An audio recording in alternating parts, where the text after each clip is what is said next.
tentar avançar. Slide inicial, é o 2. Na verdade, esse é só um slide que vai ficar aí a tarde inteira, certo? Nada ficar assim parado. Isso é para vocês saberem mais ou menos o título, né, que eu trago para vocês: Arte e Democracia, as práticas das geovanguardas e o processo de inclusão do artista. Eu sou professor da Universidade Federal Fluminense, em Niterói, onde eu coordeno o programa de pós-graduação em Ciência da Arte. Nessa fala que eu trago para vocês, eu quero de imediato dizer que eu pretendo, as reflexões que eu trago e que convido todos para que a gente embarque nessas reflexões, elas partem da perspectiva do artista.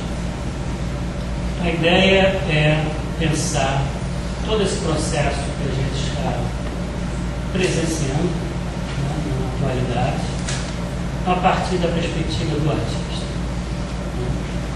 Então, se a gente pudesse de imediato colocar as cartas na mesa, a ideia é pensar algo que tem sido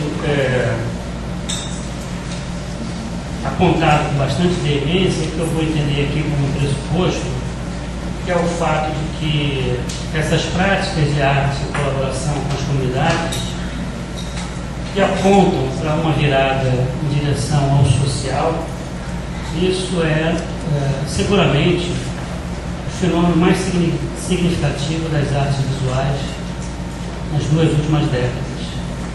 Então eu vou encarar essa questão como um pressuposto, entendendo que isso, de fato, nós estamos vivendo essa situação, que esse é um fenômeno que tem sido reconhecido, e eu vou tentar refletir com vocês a partir de uma perspectiva dos artistas, tentando entender o que o artista está perseguindo, né?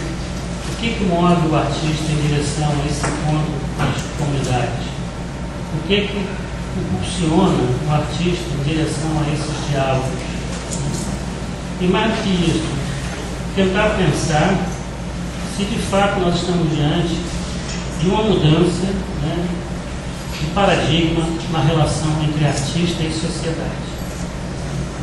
Então, em síntese, é isso que a gente vai tentar trazer. Eu começo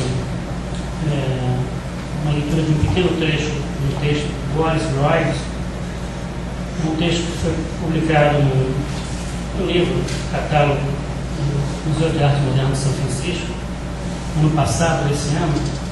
Ele diz o seguinte: uma tendência em direção a práticas participatórias e colaborativas é, inegavelmente, uma das principais características da arte contemporânea. Vocês percebem que nós não estamos falando simplesmente de arte pública, nós estamos falando de arte contemporânea.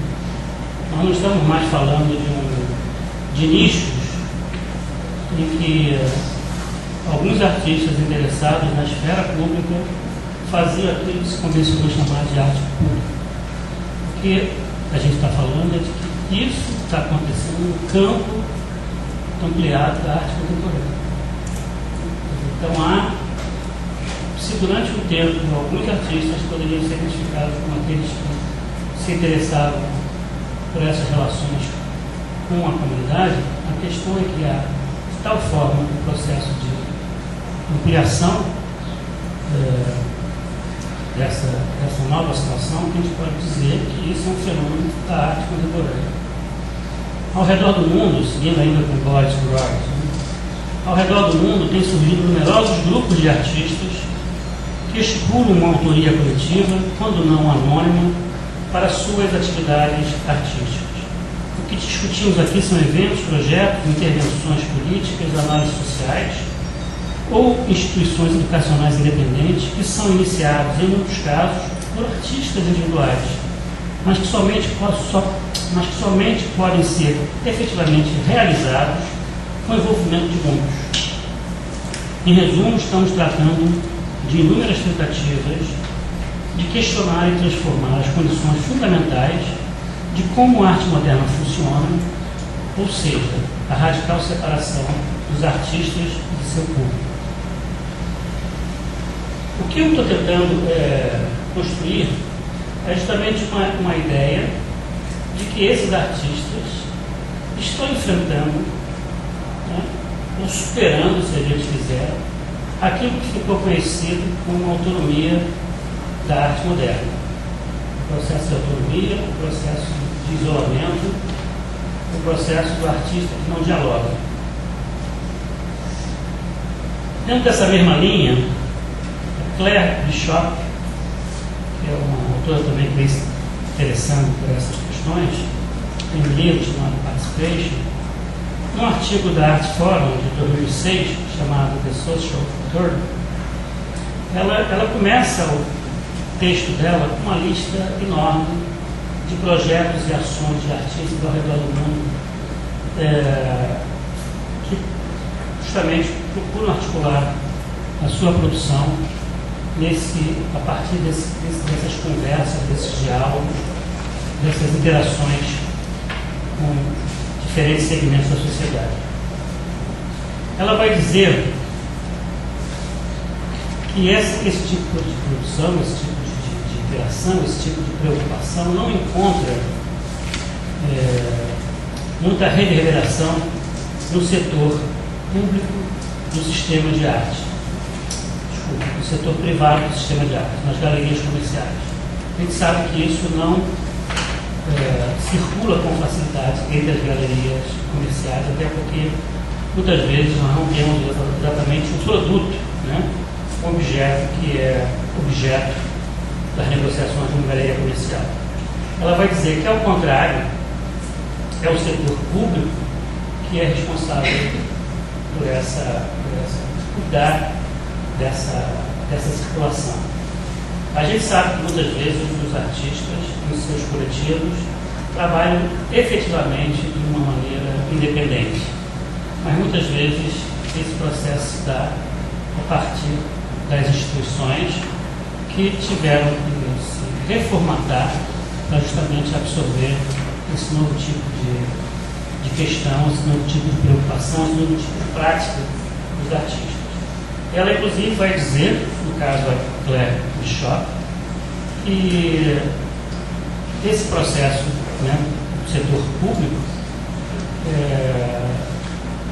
calentando essas novas práticas, ela dá o exemplo de 33 novas bienais que teriam surgido ao redor do mundo nos últimos 10 anos, justamente para reforçar essa ideia de que o setor público cuida disso.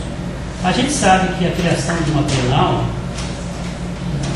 internacional, ela tem muitos fatores, né? Não é só exatamente uma questão que passa pela própria prática, que é uma prática contemporânea que as bienais estão acolhendo, mas seguramente uma bienal internacional ela é criada por uma cidade, por segmentos, setores de uma cidade, porque são outros interesses também que estão envolvidos. Ela vai dizer ainda, a Claire Bishop, que ela diz o seguinte: é sedutor datar a emergência, invisibilidade dessas práticas no início dos anos 90, quando a queda do comunismo privou a esquerda